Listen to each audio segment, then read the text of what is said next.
ಭಾರತೀಯ ಸಂಸ್ಕೃತಿಯಲ್ಲಿ ಮತ್ತು ವೈದಿಕ ಪರಂಪರೆಯಲ್ಲಿ ಗ್ರಹಣವು ಬಹಳ ಪುರಾತನ ಹಾಗೂ ಪ್ರಬಲವಾದ ಧಾರ್ಮಿಕ ಸಂಕೇತವಾಗಿದೆ.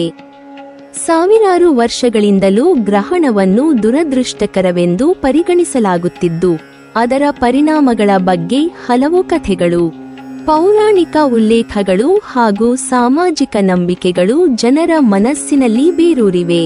ವಿಶೇಷವಾಗಿ ವೈದಿಕ ಜ್ಯೋತಿಷ್ಯದ ಪ್ರಕಾರ ಸೂರ್ಯಗ್ರಹಣ ಮತ್ತು ಚಂದ್ರಗ್ರಹಣವು ಬ್ರಹ್ಮಾಂಡದಲ್ಲಿ ಅಸ್ಥಿರವಾದ ಮತ್ತು ನಕಾರಾತ್ಮಕ ಅಲೆಗಳನ್ನು ಸಕ್ರಿಯಗೊಳಿಸುತ್ತದೆ ಎಂದು ಹೇಳಲಾಗುತ್ತದೆ. ಈ ನಂಬಿಕೆಗಳ ಪ್ರಕಾರ ಗ್ರಹಣದ ಸಮಯದಲ್ಲಿ ಆಧ್ಯಾತ್ಮಿಕ ಮತ್ತು ಭೌತಿಕ ಅಶುದ್ಧತೆ ಹೆಚ್ಚಾಗುತ್ತದೆ. ಆದ್ದರಿಂದ ಆ ಸಮಯದಲ್ಲಿ ಯೋಗ, ಧ್ಯಾನ, ಪಠಣ ಮತ್ತು ಜಪ ಮಾಡುವುದರಿಂದ ನಕಾರಾತ್ಮಕ ಅಲೆಗಳಿಂದ ರಕ್ಷಣೆ ಪಡೆಯಬಹುದು ಎಂದು ಪರಿಗಣಿಸಲಾಗಿದೆ.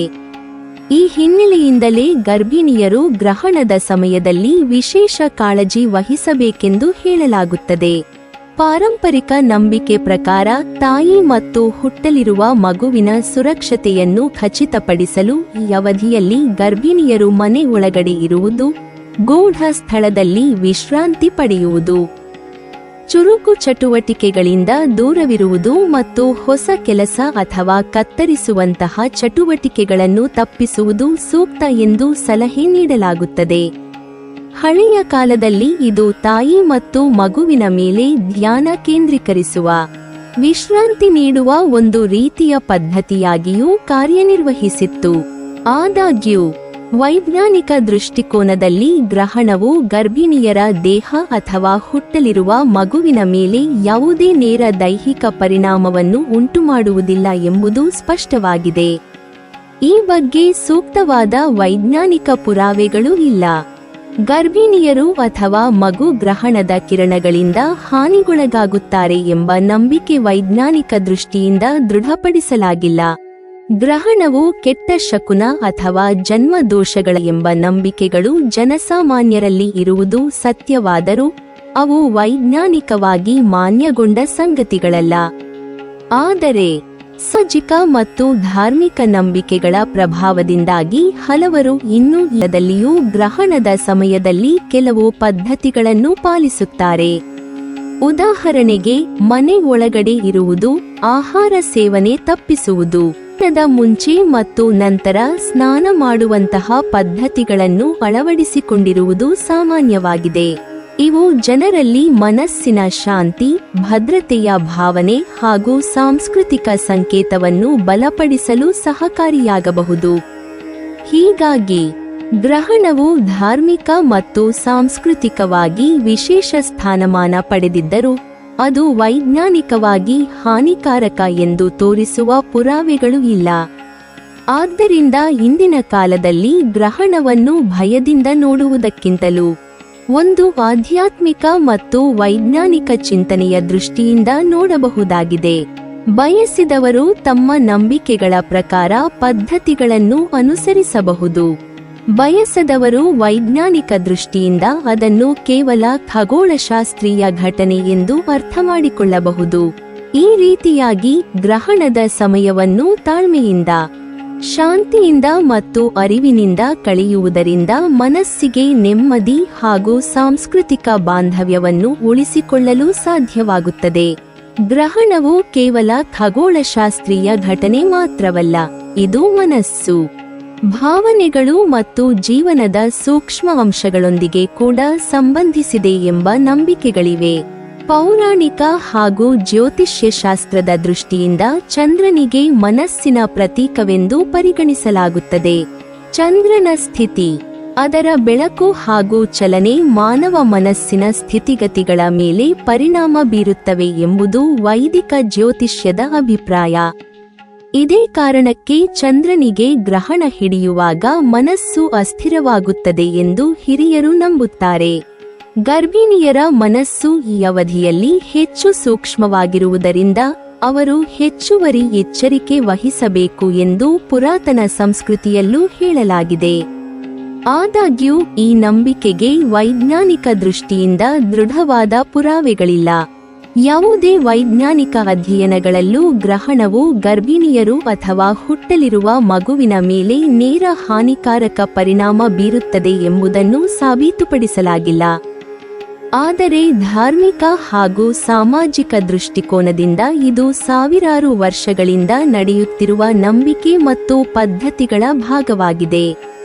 ಮನಸ್ಸಿನಲ್ಲಿ ನೆಮ್ಮದಿ ಮತ್ತು ಭದ್ರತೆಯನ್ನು ಹೊಂದುವ ಸಲುವಾಗಿ ಜನರು ಕೆಲವು ನಿಯಮಗಳನ್ನು ಪಾಲಿಸುತ್ತಾರೆ. ಹಿರಿಯರ ಪ್ರಕಾರ ಗ್ರಹಣದ ಸಮಯದಲ್ಲಿ ಗರ್ಭಿಣಿಯರು ಕೆಲವೊಂದು ನಿಯಮಗಳನ್ನು ಪಾಲಿಸಬೇಕು. ಈ ಅವಧಿಯಲ್ಲಿ ಸಾಧ್ಯವಾದಷ್ಟು ಒಳಾಂಗಣದಲ್ಲಿ ಉಳಿದುಕೊಳ್ಳುವುದು, ಹೊಸ ಕೆಲಸ ಕತ್ತರಿಸುವುದು, ಹೊಲಿಗೆ ಮಾಡುವುದು ಅಥವಾ ತೀಕ್ಷ್ಣ ವಸ್ತುಗಳನ್ನು ಬಳಕೆ ಮಾಡುವುದು ತಪ್ಪಿಸುವುದು, ತಾಜಾ ಆಹಾರ ತಿನ್ನದೆ ಮುಂಚೆ ತಯಾರಿಸಿದ ಆಹಾರ ಸೇವನೆ ತಪ್ಪಿಸುವುದು, ಶಾಂತ ವಾತಾವರಣದಲ್ಲಿ ಧ್ಯಾನ, ಜಪ ಅಥವಾ ಪಠಣ ಮಾಡುವ ಮೂಲಕ ಮನಸ್ಸಿಗೆ ಶಾಂತಿ ನೀಡುವುದು, ಗೊಂದಲ ಅಥವಾ ಭಾವನಾತ್ಮಕ ಒತ್ತಡಕ್ಕೆ ಒಳಗಾಗದಂತೆ ಮನಸ್ಸನ್ನು ಶಾಂತವಾಗಿಟ್ಟುಕೊಳ್ಳುವುದು. ಇದೇ ಸಮಯದಲ್ಲಿ ಹಿರಿಯರು ಮಾಡಬಾರದು ಎಂದು ಕೆಲವು ಸಲಹೆಗಳನ್ನು ಕೊಡುತ್ತಾರೆ. ಉದಾಹರಣೆಗೆ, ಅನಾವಶ್ಯಕವಾಗಿ ಹೊರಗೆ ಹೋಗುವುದು, ಹೊಸ ಯೋಜನೆಗಳನ್ನು ಪ್ರಾರಂಭಿಸುವುದು, ತೀವ್ರ ಚಟುವಟಿಕೆಗಳಲ್ಲಿ ತೊಡಗುವುದು ಅಥವಾ ಅತಿಯಾದ ಮಾನಸಿಕ ಒತ್ತಡವನ್ನು ಹೊಂದುವುದು. ಈ ಎಲ್ಲವೂ ಮನಸ್ಸಿಗೆ ಶಾಂತಿ ನೀಡುವ ಉದ್ದೇಶದಿಂದಲೇ ಹೇಳಲ್ಪಟ್ಟ ನಿಯಮಗಳು. ವೈಜ್ಞಾನಿಕ ದೃಷ್ಟಿಯಿಂದ ಅವುಗಳಿಗೆ ಪುರಾವೆಗಳಿಲ್ಲ. ಹೀಗಾಗಿ ಗ್ರಹಣದ ಸಮಯದಲ್ಲಿ ಗರ್ಭಿಣಿಯರು ಏನು ಮಾಡಬೇಕು ಮತ್ತು ಮಾಡಬಾರದು ಎಂಬ ನಿಯಮಗಳು ವೈಜ್ಞಾನಿಕ ಸತ್ಯಕ್ಕಿಂತಲೂ ಹೆಚ್ಚು ಧಾರ್ಮಿಕ, ಸಾಂಸ್ಕೃತಿಕ ಹಾಗೂ ಮನೋವೈಜ್ಞಾನಿಕ ಹಿನ್ನೆಲೆಯನ್ನು ಹೊಂದಿವೆ. ಅನೇಕರು ಈ ನಿಯಮಗಳನ್ನು ಅನುಸರಿಸುವುದರಿಂದ ಮನಸ್ಸಿನಲ್ಲಿ ಭದ್ರತೆಯ ಭಾವನೆ ಮೂಡುತ್ತದೆ, ಆತಂಕ ಕಡಿಮೆಯಾಗುತ್ತದೆ ಮತ್ತು ಸ್ವಯಂ ಶಿಸ್ತಿನ ಜೀವನ ಶೈಲಿ ಅಳವಡಿಸಿಕೊಳ್ಳಲು ಸಹಕಾರಿಯಾಗುತ್ತದೆ. ಅದೇ ಸಮಯದಲ್ಲಿ ಬಯಸದವರು ಅಥವಾ ವೈಜ್ಞಾನಿಕ ದೃಷ್ಟಿಯಿಂದ ನೋಡುವವರು ಈ ಪದ್ಧತಿಗಳನ್ನು ಅನುಸರಿಸದೇ ಇರಬಹುದು. ಒಟ್ಟಿನಲ್ಲಿ ಗ್ರಹಣವು ಗರ್ಭಿಣಿಯರಿಗೆ ನೇರ ಹಾನಿ ಉಂಟುಮಾಡುತ್ತದೆ ಎಂಬುದಕ್ಕೆ ಯಾವುದೇ ವೈಜ್ಞಾನಿಕ ಪುರಾವೆಗಳಿಲ್ಲವಾದರೂ ಹಿರಿಯರ ಸಲಹೆಗಳು ಮನಸ್ಸಿನ ಶಾಂತಿ, ಆತ್ಮವಿಶ್ವಾಸ ಮತ್ತು ಭದ್ರತೆಯನ್ನು ನೀಡುವ ಉದ್ದೇಶ ಹೊಂದಿರುವುದರಿಂದ ಬಯಸುವವರು ತಮ್ಮ ನಂಬಿಕೆಗಳ ಪ್ರಕಾರ ಅದನ್ನು ಅನುಸರಿಸಬಹುದು. ಈ ಮೂಲಕ ಗ್ರಹಣದ ಅವಧಿಯನ್ನು ಭಯದ ಅವಧಿಯಾಗಿ ನೋಡುವುದಕ್ಕಿಂತಲೂ ಶಾಂತಿ, ವಿಶ್ರಾಂತಿ ಮತ್ತು ಧ್ಯಾನದ ಅವಧಿಯಾಗಿ ಪರಿಗಣಿಸುವುದು ಉತ್ತಮ. ಗ್ರಹಣ ಪ್ರಾರಂಭವಾಗುವ ಮೊದಲು ಗರ್ಭಿಣಿಯರು ಮನೆಯ ಕಿಟಕಿಗಳು ಮತ್ತು ಬಾಗಿಲುಗಳನ್ನು ಮುಚ್ಚಿಕೊಳ್ಳಬೇಕು ಎಂದು ಹಿರಿಯರು ಹೇಳುತ್ತಾರೆ. ಇದರ ಹಿಂದೆ ನಂಬಿಕೆ ಏನೆಂದರೆ, ಗ್ರಹಣದ ವೇಳೆ ಹೊರಗಿನ ವಾತಾವರಣದಲ್ಲಿ ಅಸ್ಥಿರ ಶಕ್ತಿಗಳು ಸಕ್ರಿಯಗೊಳ್ಳುತ್ತವೆ. ಅವು ಮನಸ್ಸಿಗೆ ಹಾಗೂ ಶರೀರಕ್ಕೆ ನಕಾರಾತ್ಮಕ ಅಲೆಗಳನ್ನು ತರುವ ಸಾಧ್ಯತೆಯಿದೆ ಎಂಬ ಭಾವನೆ. ಕಿಟಕಿಗಳು ಮತ್ತು ಬಾಗಿಲುಗಳನ್ನು ಮುಚ್ಚುವುದು ಗರ್ಭಿಣಿಯರನ್ನು ಈ ಅಲೆಗಳಿಂದ ದೂರವಿಡುತ್ತದೆ ಎಂಬುದು ಪೌರಾಣಿಕ ನಂಬಿಕೆ. ವೈಜ್ಞಾನಿಕ ದೃಷ್ಟಿಯಿಂದ ಈ ನಂಬಿಕೆಯು ಸಾಬೀತಾಗದಿದ್ದರೂ ಮನೆಯಲ್ಲಿ ಒಳಾಂಗಣದಲ್ಲಿ ವಿಶ್ರಾಂತಿ ಪಡೆಯುವುದರಿಂದ ಮನಸ್ಸಿಗೆ ಶಾಂತಿ ದೊರೆಯುವುದು ಸತ್ಯ. ಗ್ರಹಣದ ಸಮಯದಲ್ಲಿ ಗರ್ಭಿಣಿಯರು ಧ್ಯಾನ ಮಾಡಲು ಹಾಗೂ ಮಂತ್ರಗಳನ್ನು ಪಠಿಸಲು ಸೂಚಿಸಲಾಗಿದೆ. ಇದು ಗ್ರಹಣದ ದುಷ್ಪರಿಣಾಮಗಳನ್ನು ತಡೆಯುತ್ತದೆ ಎಂದು ಹೇಳಲಾಗುತ್ತದೆ. ಮಂತ್ರ ಪಠಣ, ಜಪ ಅಥವಾ ಸ್ತೋತ್ರಗಳ ಪಠಣ ಮನಸ್ಸಿಗೆ ಸ್ಥಿರತೆ ನೀಡುತ್ತದೆ, ಉಸಿರಾಟವನ್ನು ನಿಯಂತ್ರಿಸುತ್ತದೆ ಹಾಗೂ ಒಳಗಿನ ಶಕ್ತಿಯನ್ನು ಹೆಚ್ಚಿಸುತ್ತದೆ ಎಂಬ ನಂಬಿಕೆಯಿದೆ. ವೈಜ್ಞಾನಿಕ ದೃಷ್ಟಿಯಿಂದಲೂ ಧ್ಯಾನ ಹಾಗೂ ಮಂತ್ರ ಪಠಣವು ಮನಸ್ಸಿನ ಒತ್ತಡವನ್ನು ಕಡಿಮೆ ಮಾಡುವುದರಲ್ಲಿ ಸಹಕಾರಿ. ಹೀಗಾಗಿ ಈ ಪದ್ಧತಿ ಗರ್ಭಿಣಿಯರಲ್ಲಿ ಶಾಂತಿ ಮತ್ತು ವಿಶ್ವಾಸವನ್ನು ಬೆಳೆಸುತ್ತದೆ. ಗ್ರಹಣದ ಮೊದಲು ಮತ್ತು ನಂತರ ಸ್ನಾನ ಮಾಡುವುದು ಮತ್ತೊಂದು ಪ್ರಮುಖ ಪದ್ಧತಿಯಾಗಿ ಹೇಳಲಾಗಿದೆ. ಸ್ನಾನವನ್ನು ಶುದ್ಧೀಕರಣದ ಸಂಕೇತವಾಗಿ ಪರಿಗಣಿಸಲಾಗುತ್ತದೆ. ಗ್ರಹಣದ ಮೊದಲು ಸ್ನಾನ ಮಾಡುವುದರಿಂದ ದೇಹ ಮತ್ತು ಮನಸ್ಸನ್ನು ಶಾಂತಗೊಳಿಸಬಹುದು. ನಂತರ ಸ್ನಾನ ಮಾಡುವುದರಿಂದ ಹೊಸ ಶಕ್ತಿಯನ್ನು ಪಡೆಯಬಹುದು ಎಂಬ ನಂಬಿಕೆಯಿದೆ. ಈ ಕ್ರಮ ಮನಸ್ಸಿಗೆ ಹಾಸುಹೊಕ್ಕು ತರುತ್ತದೆ ಮತ್ತು ಹೊಸ ಚೈತನ್ಯವನ್ನು ತುಂಬುತ್ತದೆ ಎಂದು ಹಿರಿಯರು ಹೇಳುತ್ತಾರೆ.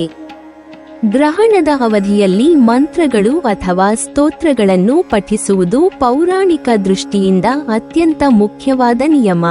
ಇದರ ಮೂಲಕ ಮನಸ್ಸಿನಲ್ಲಿ ಧಾರ್ಮಿಕ ಚಿಂತನೆಗಳು ನೆಲೆಸುತ್ತವೆ, ಭಯ, ಆತಂಕಗಳು ದೂರವಾಗುತ್ತವೆ ಮತ್ತು ಆಧ್ಯಾತ್ಮಿಕ ಶಕ್ತಿಯ ಅರಿವು ಹೆಚ್ಚುತ್ತದೆ.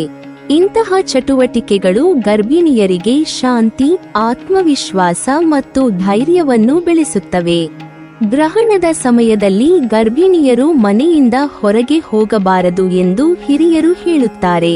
ಈ ನಂಬಿಕೆಯ ಹಿಂದೆ ಇರುವ ಕಾರಣವೆಂದರೆ ಗ್ರಹಣದ ಸಮಯದಲ್ಲಿ ಹೊರಸೂಸುವ ಹಾನಿಕಾರಕ ಕಿರಣಗಳು ಗರ್ಭದಲ್ಲಿ ಬೆಳೆಯುತ್ತಿರುವ ಮಗುವಿಗೆ ಹಾನಿ ಮಾಡುತ್ತವೆ ಎಂಬ ಭಾವನೆ. ವೈಜ್ಞಾನಿಕವಾಗಿ ಇದಕ್ಕೆ ಪೂರಕವಾದ ಪುರಾವೆಗಳಿಲ್ಲದಿದ್ದರೂ ಮನೆಯಿಂದ ಹೊರಗೆ ಹೋಗದೆ ಒಳಾಂಗಣದಲ್ಲಿ ವಿಶ್ರಾಂತಿ ಪಡೆಯುವುದರಿಂದ ಮನಸ್ಸಿಗೆ ಶಾಂತಿ ಸಿಗುತ್ತದೆ ಮತ್ತು ಆತಂಕ ಕಡಿಮೆಯಾಗುತ್ತದೆ.